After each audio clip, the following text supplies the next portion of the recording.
the only native trout in the Bonneville Basin, so that encompasses most of Utah, a little bit of Idaho and Nevada.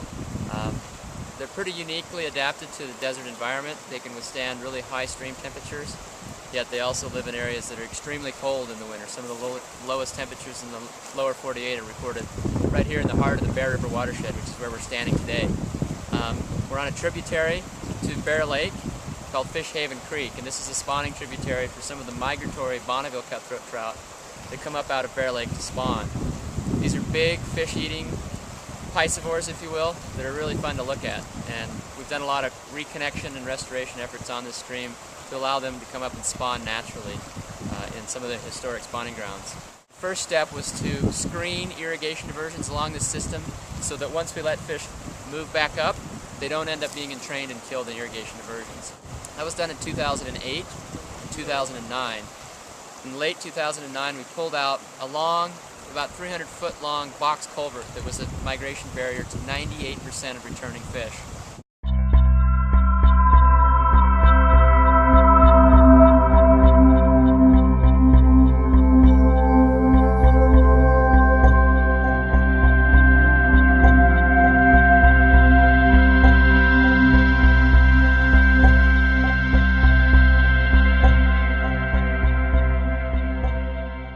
What this structure is called is a bottomless arch culvert. If you haven't seen one before, it's 12 feet wide, 230 feet long.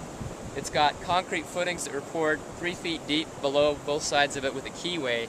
That arch is dropped and locked in place, grouted in, and then the weight of the structure above it holds it in place. This spring in 2010 is the first time in 60 years, thereabouts, that fish have been able to get up into this system and spawn naturally. Look at that thing. Fills the frame. That's a 10-pound behemoth. Right on the red. One of the real values of protecting native trout here is that they've evolved with the climatic conditions that we see. Bonneville cutthroat trout can withstand really high stream temperatures. Other trout need cool water throughout the whole year. Bonneville cutthroat are no different, but they can withstand stream temperatures that kill and are lethal to brown trout, lethal to rainbow trout, and lethal to brook trout. So they can populate and live in streams that no other trout can in this region. When I was around 10 years old, my dad was a biology teacher, and he brought me up and taught me about Bear Lake cutthroat trout pretty early on. And at that time, it was obvious that one of the limiting factors was spawning habitat. And there's all these beautiful creeks that have wonderful stream flow in them, and I just felt like something needed to be done to reconnect one. It's just as a little kid, I've always kind of been a fish guy. So working on this project is really the realization of a dream for me.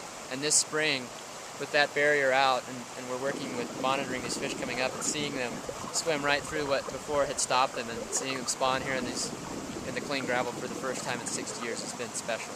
Yeah, very rewarding work. And I think that'll stick with me.